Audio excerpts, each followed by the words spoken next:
wabarakatuh. Kembali lagi bersama saya Muhammad Husni Handromi. Kali ini saya akan menjelaskan sebuah proposal skripsi yang berbentuk PowerPoint.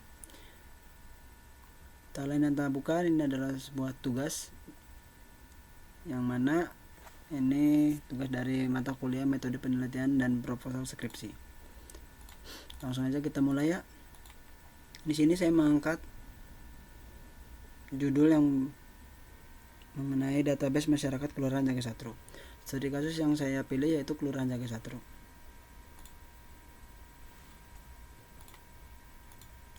Latar belakang masalahnya latar belakangnya itu Kelurahan Jagasatru adalah sebuah wilayah yang cukup luas dan dipimpin oleh instansi kecil dan mempunyai hak atas wilayah itu. Kelurahan memiliki beberapa RW. RW yaitu rukun warga, dan RT yaitu rukun tetangga. Setiap RT dan RW memiliki cara dan kebijakan untuk melindungi dan mengayomi masyarakatnya. Setiap RT terdiri dari beberapa keluarga yang terdata di dalamnya. Sedangkan setiap RW terdiri dari beberapa RT beserta data dari semua keluarga yang tercatat dalam berkas atau dokumen pemerintahan yang ada di Kelurahan Jagasatru, Kota Cirebon. Masalah yang sering muncul adalah di mana Kelurahan Jagasatru, Kota Cirebon. Sering muncul adalah di mana data kartu keluarga yang masih banyak belum diperbarui baik secara data maupun fisik. Hal ini disebabkan masih banyaknya masyarakat yang belum sadar akan pentingnya data kartu keluarga yang mereka miliki, sehingga sering terjadinya keterlambatan pembaruan kartu keluarga. Oleh karena itu, masalah ini tidak bisa disepelekan begitu saja. Database di sini merupakan kumpulan data keluarga setiap anggota keluarga yang berstatus masyarakat di wilayah tersebut. Selain warga masyarakat yang terdaftar pada data yang dimiliki oleh Kelurahan Jagasatru, mereka tidak akan diinput ke dalam database.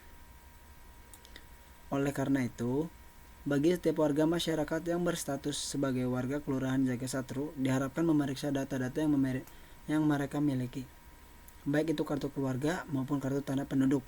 Karena jika data masyarakat yang belum terdaftar tidak akan menerima bantuan yang akan diberikan oleh instansi kelurahan itu sendiri. Jadi, jika ada keluarga yang tidak menerima bantuan meskipun dia adalah warga Kelurahan Jagasatru, tetapi jika data mereka belum dipembarui dan belum terdata secara resmi, maka mereka tidak bisa menyalahkan instansi Kelurahan Jagasatru. Oleh karena itu, masyarakat juga harus tahu dan mengerti tentang pentingnya data-data mereka yang mereka miliki. Oke, kita lanjut. Jika bukan masyarakat sendiri yang memperbarui datanya sendiri, maka siapa lagi yang bisa memperbaruinya? Karena instansi Kelurahan Jagasatru hanyalah sebuah tempat atau wadah untuk menyalurkan data masyarakatnya mereka ke pemerintah pusat. Database Kelurahan Jagasatru juga memuat sebuah data yang memonitoring masyarakatnya dikarenakan untuk menjaga keamanan data itu sendiri. Database di sini memuat data-data yang baru sehingga masyarakat yang belum memperbarui data mereka tidak akan terdaftar pada database yang dimiliki oleh Kelurahan Jagasatru. Sebagai masyarakat yang baik, kita seharusnya bisa memahami dan meringankan tugas dan tanggung jawab instansi kelurahan.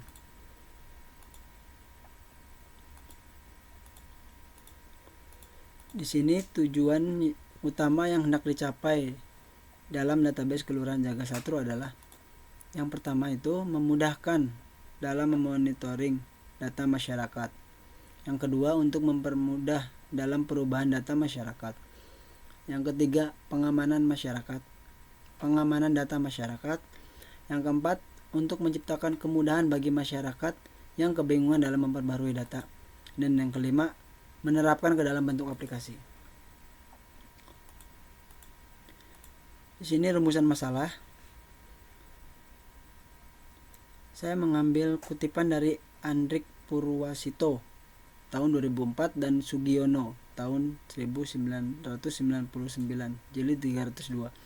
Dalam latar belakang ini, peneliti harus melakukan analisis masalah sehingga permasalahan menjadi jelas. Melalui analisis masalah ini, peneliti harus dapat menunjukkan adanya suatu penyimpangan dan menuliskan mengapa hal itu perlu diteliti. Yang kedua, faktor-faktor apa saja yang menjadi perhatian untuk dijadikan suatu latar belakang. Itulah yang disebut dengan latar belakang faktual atau identifikasi masalah yang relevan. Selanjutnya di sini ada pertanyaan penelitian. Sini saya mempunyai 4 pertanyaan penelitian dari permasalahan atau topik yang tadi kita bahas ya. Yang pertama, kenapa database Kelurahan Jaga 1 itu dibuat? Yang kedua, bagaimana tahapan pembuatan dan data Kelurahan Jaga 1 tersebut? Yang ketiga, adakah perbedaan secara konvensional setelah database Kelurahan Jaga 1 dibuat? Yang keempat, berapa tingkat keefektifan database Kelurahan Jaga 1 bagi staf instansi Kelurahan Jaga 1? Kita lanjut lagi ke bagian berikutnya. Tujuan penelitian. Yang pertama, untuk mempermudah dalam memonitoring data masyarakat. Yang kedua, untuk meningkatkan sumber daya manusia yang ada di wilayah Jaga 1. Di sini kata untuk mempermudah, untuk meningkatkan sumber daya manusianya itu agar masyarakat lebih bisa mengenal IT ya, karena zaman sekarang itu lebih banyak menggunakan IT. Di sini manfaat penelitian. Manfaat penelitian di sini ada 2 macam. Yang pertama, manfaat secara teoritis, dan yang kedua, manfaat secara praktis. Manfaat secara teoritis di sini ada 2 poin. Yang pertama, masyarakat lebih mudah dalam memperbarui data kartu keluarga yang mereka punya. Yang kedua, instansi kelurahan cenderung lebih mudah dalam mencari data kartu keluarga yang hendak diperbaharui. Dan yang kedua, manfaat secara praktis. Manfaat secara praktis di sini juga ada 2 poin. Yang pertama, meningkatkan kemampuan para staf instansi kelurahan dalam bidang pengolahan data. Dan yang kedua, bisa lebih memudahkan dalam memantau atau lebih tepatnya memonitoring data kartu keluarga masyarakat, baik yang sudah diperbarui maupun yang belum diperbarui. Kita lanjut. Sini ada batasan penelitiannya. Batasan penelitian di sini ada sebuah dataset awal menggunakan public dataset karena masih menggunakan training dataset. Yang kedua, metode classification yang digunakan untuk menyaring data dan metode classification untuk mengelompokkan data per masing-masing. Yang ketiga, KID dan bahasa pemrograman atau Python. Di sini KID berfungsi untuk mengunci setiap nomor kartu keluarga agar tidak ada penggandaan identitas. Dan bahasa pemrograman akan menginput setiap KID dalam format PHP atau Python.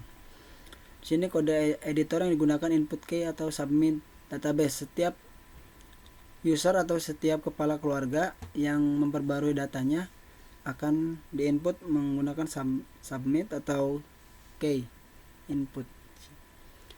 Dan di sini sistem yang digunakan yaitu sistem Android 8, RAM minimal 1 GB untuk input data.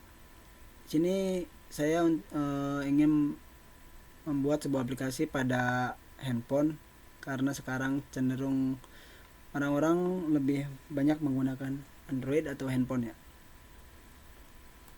Kita lanjut ke bagian berikutnya.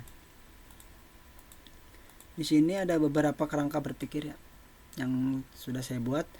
Yang pertama itu berbentuk judulnya, database masyarakat Kelurahan Jaga 1. Ini gimana saya pengen mencapai akhir. Yang pertama, saya akan berpangku pada data atau keluarga yang dimiliki oleh instansi Kelurahan Jaga 1. Di sini maksudnya saya akan mencari data di Kelurahan Jaga 1 itu sendiri, di instansinya atau di kantornya lebih tepat. Lalu dituangkan ke sebuah kerangka sistem database masyarakat Jaga 1-nya. Di sini kita menggunakan classification dari data lama dan data baru untuk mencocokkan kedua data itu. Lalu kita tuangkan di sebuah evaluasi data.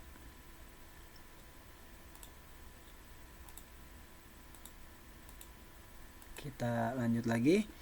Setelah dievaluasi, kita implementasi atau kita terjunkan langsung ke sebuah sistemnya. Implementasi data kartu keluarga masyarakat Jaga 1. Di sini kita akan melihat atau menilai dan mengevaluasi database yang kita buat. Jika sudah benar dan sekiranya sudah baik, lalu bisa digunakan, itulah hasilnya.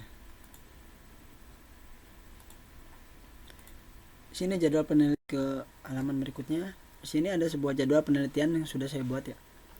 Kita mulai dari bulan Agustus tahun 2021 dan finish di bulan Februari tahun 2022.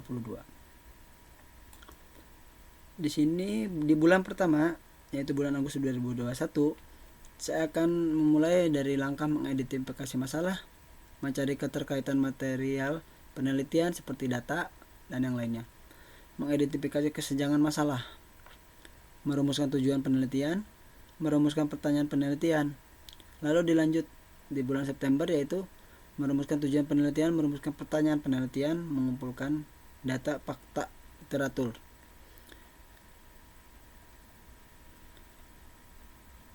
Menyusun instrumen penelitian, processing data, melakukan eksperimen, melakukan uji coba. Melakukan uji di sini yaitu melakukan uji coba terhadap aplikasi atau data ya yang sudah dikumpulkan dan diklasifikasi yang pakai kerangka tadi. Lalu kita lanjut menganalisa atau menginterpretasi hasil eksperimen dan uji. Kita lanjut dengan menarik kesimpulan, lalu mulai menyusun laporan penelitian ke dalam format skripsi.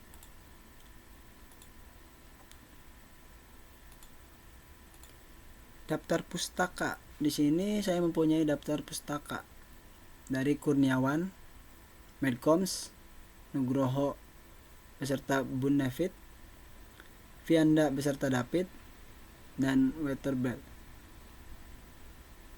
Saya mengutip dari mereka untuk menambahkan referensi saya ya,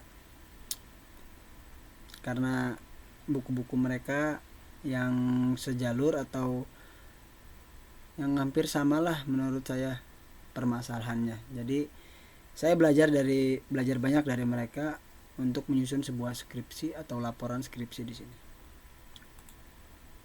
Sekian yang bisa saya sampaikan, kurang lebihnya mohon maaf. Bila topik walidaya, wassalamualaikum warahmatullahi wabarakatuh.